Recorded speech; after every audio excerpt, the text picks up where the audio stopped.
Assalamu alaikum students. We are going to start today area bounded by a curve and a line. इससे पहले जो class थी उसमें हमने ये सीखा था कि एरिया अंडर द कर्व क्या होता है। इस क्लास में हमने ये सीखना है कि if there are multiple curves, ठीक है, एक कर्व है एक लाइन है या दोनों कर्व्स हैं, तो उनके अंदर जो एरिया इंटरसेक्शन पार्ट में होता है, इंटरसेक्ट कर रहा होता है, वो आप कैसे फाइंड करते हो। तो एक मैं हम पहले फार्मूला एक्सप्लेन करते हैं। लेट्स से ये आपके पास एक्स वाई प्लेन है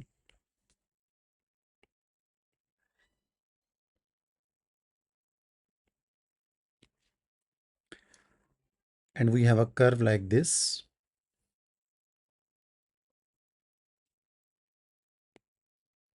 एक ये कर्व है और दूसरी कर्व लेट से मैं कहता हूँ ये मेरी कर्व है। I am calling this as y is equal to F of X, और जो लोअर कर्व है इसे मैं कह रहा हूँ y is equal to G of X. आपने एरिया फाइंड करना है ये वाला। You have to find this area. तो कैसे फाइंड करना है, और ये जो पॉइंट ऑफ इंटरसेक्शन है ये है ए और बी। फर्स्ट वैल्यू आपकी ए है, सेकंड वैल्यू आपकी बी है। तो अगर आपने ये वाला एरिया फाइंड करना है और आपके पास क्या है, दो कर्व्स आपस में इंटरसेक्ट कर रही हैं। इस कर्व को मैंने नाम दे दिया था एफ ऑफ एक्स, इसकी कोई वैल्यू दी होगी क्वेश्चन में। सिमिलरली दूसरी कर्व को मैंने नाम दिया था जी ऑफ एक्स। अब मैंने ये वाला एरिया फाइंड करना है, तो इसका बड़ा आसान सा फार्मूला है। आपने ये देखना है कि जो शेडेड एरिया है, शेडेड पोर्शन है, उस शेडेड एरिया या पोर्शन में ऊपर कर्व कौन सी है।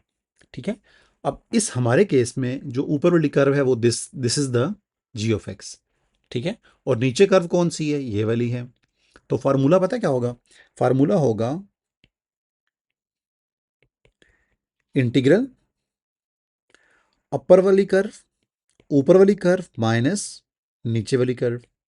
ठीक है, upper curve minus lower curve, integration from A to B. ठीक है, मैं इसको एक्सप्लेन कर देता हूं। Integral from A to B, upper curve minus lower curve. अच्छा, ये दोनों कर्व भी हो सकती हैं, एक कर्व एक लाइन भी हो सकती है। ठीक है, एक और एग्जांपल लेते हैं, फार्मूला ही एक्सप्लेन करने की एग्जांपल्स लेते हैं। ये आपके पास एक्स वाई प्लेन है, okay, and this is the curve you have. ये एक लाइन है, ठीक है, लाइन को मैं कह देता हूँ y is equals to F of X, right, और कर्व का मैं नाम दे देता हूँ y is equals to G of X. ठीक है, और आपने एरिया कौन सा फाइंड करना है, ये वाला एरिया।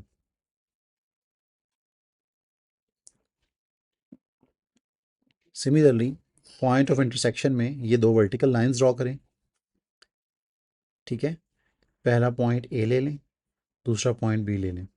पहला केस क्या था, दोनों कर्व्स थी। ये केस क्या है, एक स्ट्रेट लाइन है एक कर्व है। तो आपने अगर कॉमन एरिया फाइंड करना है जो शेडेड एरिया है, तो कैसे निकालना है, आपने देखना है जो शेडेड पोर्शन है उसमें ऊपर कौन सी कर्व है या लाइन है। तो इस केस में ऊपर लाइन है, ठीक है, और उस लाइन का मैंने नाम दिया हुआ है Y is equal to F of X, और नीचे क्या है, कर्व है। ठीक है, इन हम कर्व लाइन को भी कर्व ही कहते हैं, ठीक है, जनरली। तो नीचे कौन सी कर्व है, जी ऑफ एक्स। तो आप मुझे बताएं इसका एरिया क्या होगा। Area is equals to A to B, which one is above, F of X minus G of X. इसमें एक बड़ा इंटरेस्टिंग केस हम पढ़ेंगे आज, और वो ये है स्टूडेंट्स, अगर आपका सिंपल एरिया आपने फाइंड करना हो, मैं एक एग्जांपल लिखता हूं यहां पे। देखें, एक कर्व है, ऐसे क्वेश्चंस हमने पीछे करके आए हैं, ठीक है, प्रीवियस क्लासेस में। और अगर आपने ये वाला एरिया फाइंड करना था,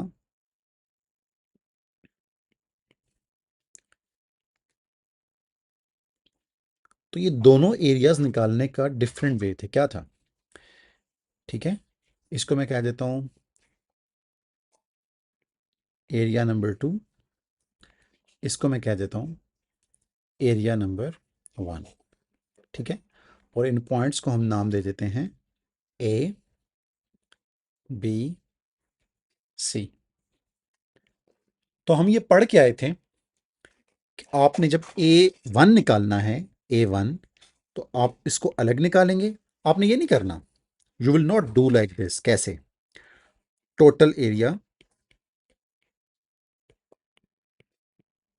कर्व एक ही है, ठीक है ना, ये जो कर्व है ये है y is equals to F of X. एक ही कर्व का कुछ पोर्शन ऊपर है एक्स एक्सिस से और कुछ पोर्शन एक्स एक्सिस के नीचे है, कर्व एक ही है। ठीक है, तो जो बच्चा भी ये करेगा total area from starting point A final point C, ठीक है, और F of X D X, तो ये क्या हो जाएगा? गलत हो जाएगा। ठीक है, this is wrong, this is wrong. आपने ऐसे नहीं करना। तो आप क्या करते थे? आप करते थे इसको स्प्लिट करके। अगर आपको याद हो, टोटल एरिया आप कैसे फाइंड करते थे? Integral from A to B F of X, ठीक है, plus integral from B to C F of X. अब ये स्प्लिट क्यों करना है? आप सबको पता होना चाहिए कि इसका आंसर क्या आएगा, क्योंकि ये नीचे है एक्स एक्सिस से। अगर ये एक्स एक्सिस से नीचे है तो इसका आंसर नेगेटिव आना है। लेकिन जब टोटल एरिया फाइंड करेंगे तो उस नेगेटिव को आपने पॉजिटिव करके इस वाले इंटीग्रल में ऐड करना है। ठीक है, इन सिंपल वर्ड्स आपने इसको अलग इंटीग्रेट करना है ए से बी, उसका आंसर पॉजिटिव आएगा। क्यों? क्योंकि ये एक्स एक्सिस से ऊपर है तो इसका पॉजिटिव आंसर आएगा। लेकिन जब आप इसको कैलकुलेट करेंगे फ्रॉम बी टू सी, इसी फंक्शन को इंटीग्रेट करेंगे तो उसका आंसर नेगेटिव आएगा। लेकिन एरिया कैलकुलेट करने में आपने उसको पॉजिटिव करके प्रीवियस इंटीग्रल में ऐड करना है। ठीक है, this will give me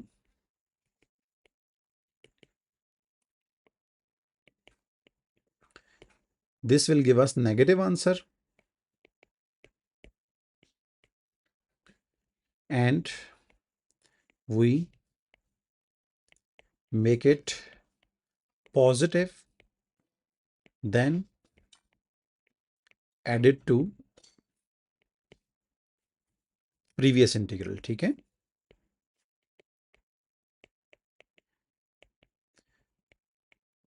previous area integral में आपने ऐड करना है तो आपका टोटल आंसर आ जाएगा। ये तो था अगर कर्व एक है। जस्ट इन केस इसी को हम एक्सटेंड करते हैं। जस्ट इन केस स्टूडेंट्स, अगर आपके पास दो कर्व्स हैं, ठीक है, अगर आपके पास क्या है, दो कर्व्स हैं, तो ये देखें, एक कर्व मैं ये बना देता हूं, राइट, और दूसरी कर्व में ये बना देता हूं। ठीक है, अब आपने क्या करना है?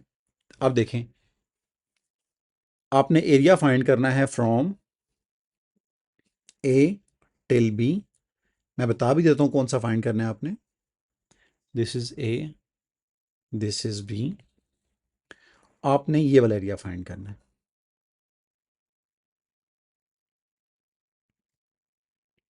You have to find this area. तो याद रखिएगा, अगर मल्टीपल कर्व्स ज्वाइन हो रही हों तो उसमें एरिया फाइंड करते वक्त आप ये केयर नहीं करते कि कौन सा कोई पोर्शन नीचे है कोई पोर्शन ऊपर है। आप क्या करते हैं? सिंपल इज दैट, आप upper integral minus lower integral करते हैं। ठीक है, अगर आपने ये वाला एरिया फाइंड करना है तो आप ये नहीं देखते कि यार इस कर्व का एक पोर्शन, ठीक है, इस कर्व का देखें, ये वाला पोर्शन एक्स एक्सिस से ऊपर है, ठीक है, फिर आधा पोर्शन, कुछ पोर्शन नीचे है, कुछ पोर्शन, एंड देन ये वाला पोर्शन अगेन एक्स एक्सिस से ऊपर है। आपने इस चीज की केयर नहीं करनी।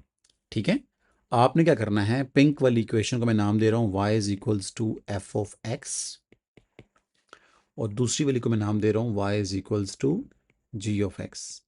ठीक है, आपने क्या करना है, स्टार्टिंग पॉइंट से लेकर एंड पॉइंट पर वर्टिकल लाइन ड्रॉ करनी है, और जो ऊपर कर्व है उसको उसमें से माइनस कर देना है नीचे वाली कर्व। तो अब ऊपर वाली कर्व कौन सी है, this y is equal to F of X. नीचे वाली कर्व कौन सी है, y is equal to G of X. तो अब मुझे बताएं, क्या मैं ये सोच रहा हूँ कि ये जो कर्व है स्टार्ट यहाँ से हुई यहाँ तक ऊपर है, तो मैं इसको अलग इंटीग्रेट करूँ, फिर यहाँ से लेकर यहाँ तक इस पोर्शन के लिए मैं अलग इंटीग्रेट करूँ? नो, ऐसे नहीं करना। ठीक है, आपने क्या करना है, आपने क्या करना है, एरिया इंटीग्रल बनाना है फ्रॉम ए टू बी। सीधी सी बात, पहली जो ऊपर वाली कर्व है उसको, जो पहली कर्व है उसको ऊपर रख दें, माइनस नीचे वाली curve F of X minus G of X, that's it. ठीक है, देखिए फार्मूलाज तो हम एक्सप्लेन कर लिए, अब इनको समझते हैं थ्रू एग्जांपल्स। जब एग्जांपल्स करेंगे तो काफी बेहतर समझ आ जाएगा। ठीक है, this is our first example, please look at this. इस एग्जांपल में क्या हो रहा है, इस एग्जांपल में एक कर्व और एक लाइन आपस में इंटरसेक्ट कर रही हैं। ठीक है, the diagram shows the curve and the line that intersect at point 1 2 and 6 7। Find the area of the shared reason. आपने एरिया फाइंड करना है शेयर्ड रीजन का, तो क्या करेंगे,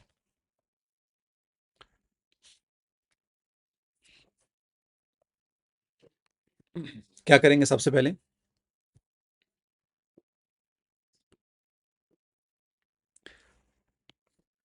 सो एरिया इज इक्वल्स टू,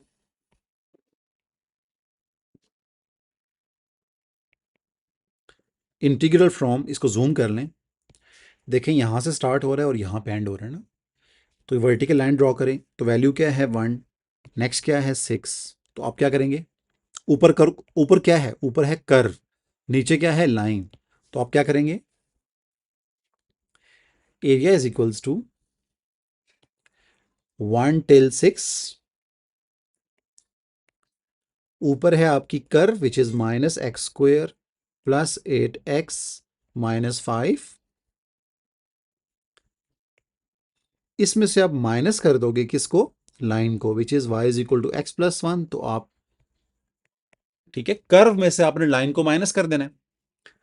फिर क्या होगा, आप बिफोर इंटीग्रेशन आप इसको एक्सपेंड करेंगे, minus X square plus 8x minus 5 minus x minus 1 dx। फिर क्या होगा, 1 till 6 minus X square, 8x minus x will be 7x,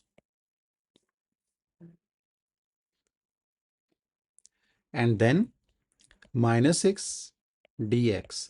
तो इंटीग्रेट कर दें, minus x cube over 3 plus 7x square over 2 minus 6x, और limits क्या होंगी 1 till 6। ठीक है, एग्जामिनर इसके भी मार्क्स देता है आपको, आप अपर लिमिट अलग पुट करेंगे, माइनस लोअर लिमिट अलग पुट करेंगे। ठीक है, एटलीस्ट पुट करनी है, उसके बाद आपने कैलकुलेटर यूज करना है, आपने लिमिट्स पुट करके लाजमी दिखानी होती है।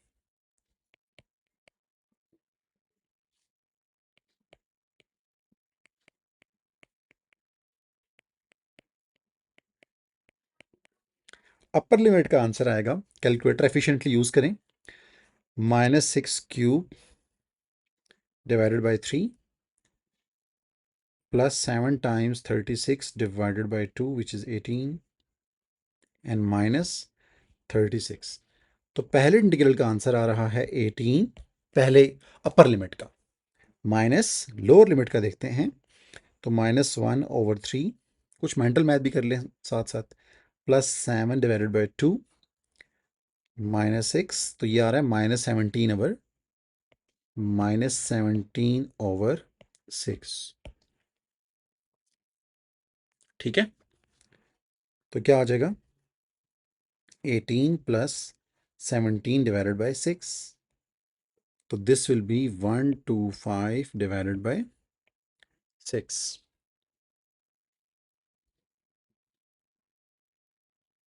125 डिवाइडेड बाई 6। तो ये है आपका फाइनल आंसर। ठीक है,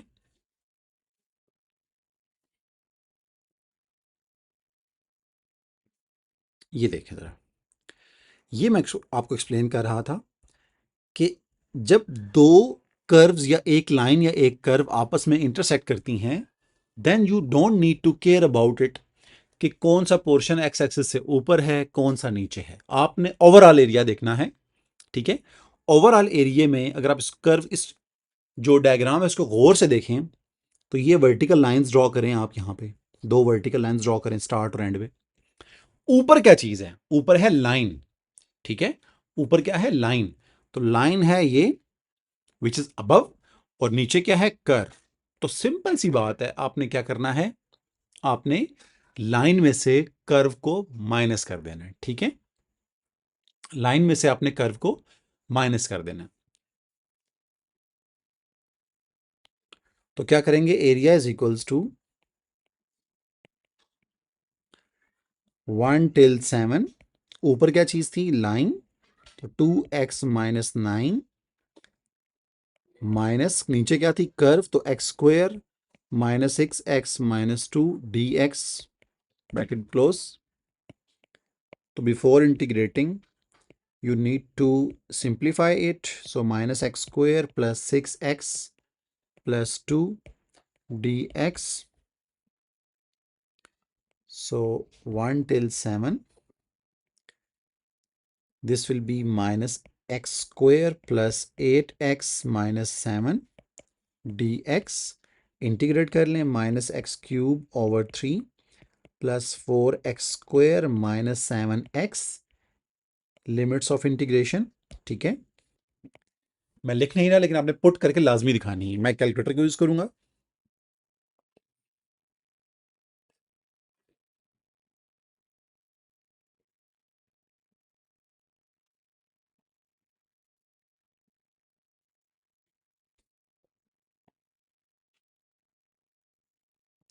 सो 7 पुट करें, -7 cube divided by 3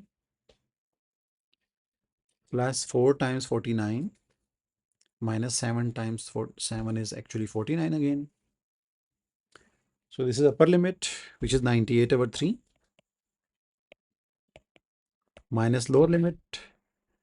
So minus 1 divided by 3 plus 4, sorry, plus 4 minus 7. तो ये आ रहा है -10/3। केयरफुली आपने देखना है भाई, ये वाला माइनस है फार्मूले का, upper limit minus lower limit, ठीक है। और ये माइनस आ रहा था लोअर लिमिट पुट करने का, ठीक है। अब हम कैलकुलेटर में पुट करते हैं इसको। सो 98, this is simply 108 divided by 3 था, 36 इसका आंसर आएगा, ठीक है।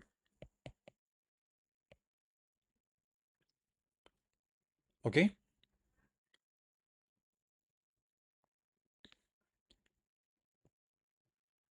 Look at this beautiful question.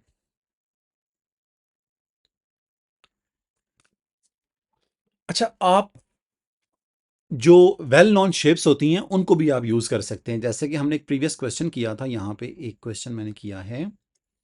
अगर आप यहाँ पे देखें, ये देखें, तो आप यूं भी कर सकते थे कि सिंपली आप इसका एरिया निकाल लेते, सिर्फ कर्व का एरिया निकाल लेते।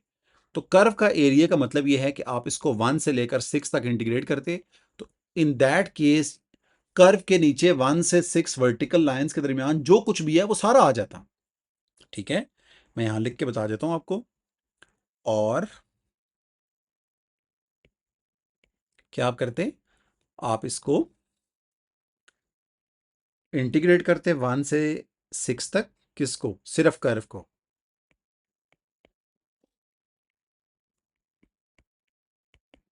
इसका जो भी आंसर आता उसमें से माइनस कर देते ट्रेपीजियम को।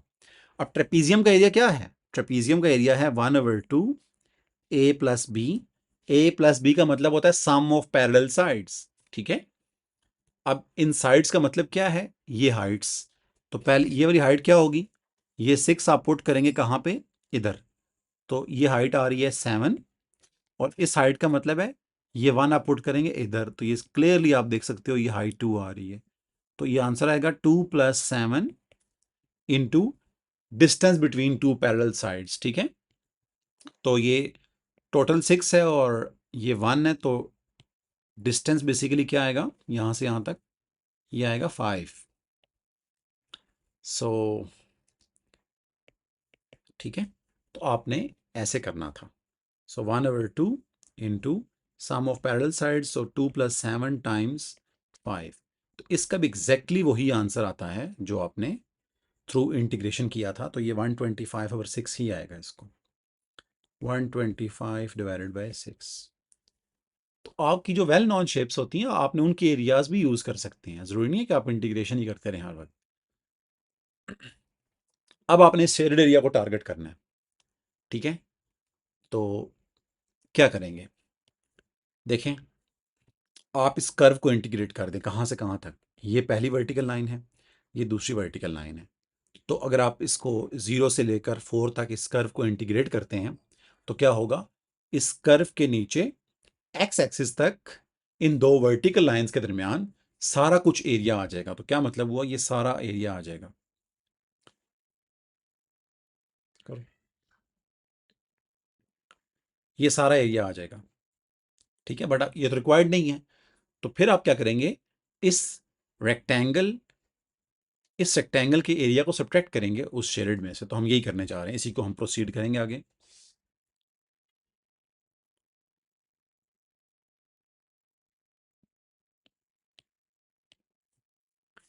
So integration from 0 to 4 5 + 6x - x² dx। तो इसका आंसर आएगा 5x + 6x²/2, so 3x² - x³/3, 0 to 4। So clearly, student, you need to only put upper limit because lower limit is 0. So it will definitely give you 0 answer. So 4 put करते हैं, 20 plus 3 times 16 minus 64/3। कुछ mental math, कुछ calculator। So 140 divided by 3। ये आया आपका सिर्फ area bounded by the curve and the x axis and the two vertical lines. आपको बोलना भी आना चाहिए, area bounded by the curve, the two vertical lines and the positive x axis. But ये तो आपको रिक्वायर्ड नहीं है, तो आप क्या करेंगे, रेक्टेंगल का एरिया निकालेंगे। तो रेक्टेंगल का एरिया क्या है, उसके लिए हमें ना, देखिए रेक्टेंगल की जो लेंथ है यहाँ पे वो है 4, तो विड्थ क्या है, यहाँ से आप देख के पता चल रहा होगा 5। ये ना भी दिया होता तो आप क्या करते, इसके अंदर x को 0 पुट कर देते, ठीक है। इसके अंदर 0 पुट करते तो वो y इंटरसेप्ट आ जाता, तो दैट इज एक्चुअली 5, ठीक है। Rectangle is equals to 5 times 4। So required area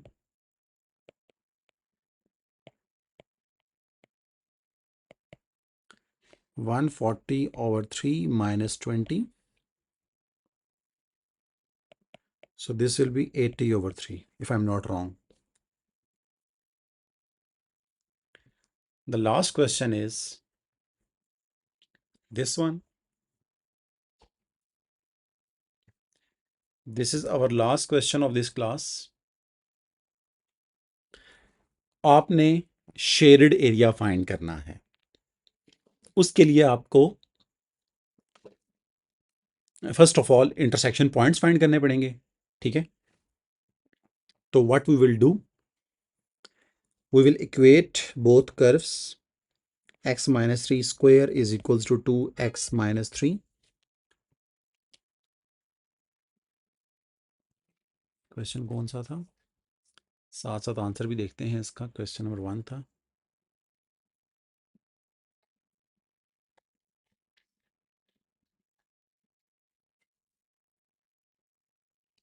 okay. Equate कर दिया, इसको सॉल्व करना है तो क्वाड्रेटिक इक्वेशन है x² + 9 - 6x - 2x + 3 = 0। So x² - 8x + 12 = 0. Quadratic equation can be solved using calculator. So 1 - 8, 12, 2 and 6। तो एक वैल्यू आ रही है 2, दूसरी आ रही है 6।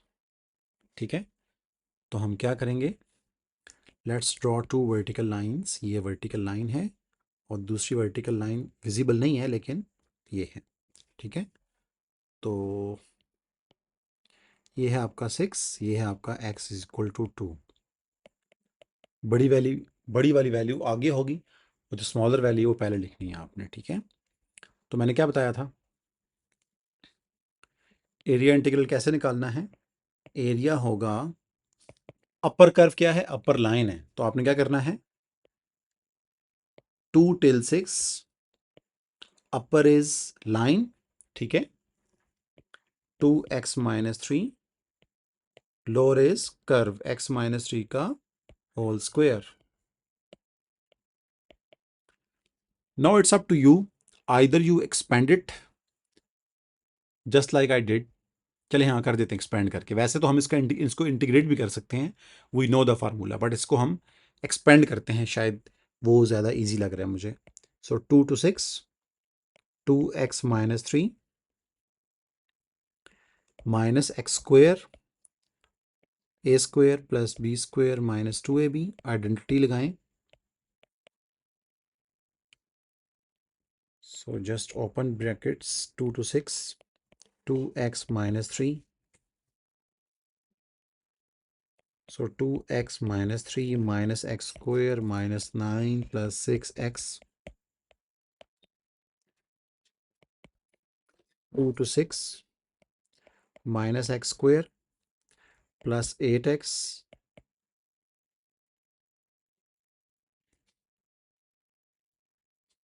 so minus 12। इंटीग्रेशन करेंगे तो minus x cube over 3 plus 4x square minus 12x, 2 till 6, तो 6 पुट करें,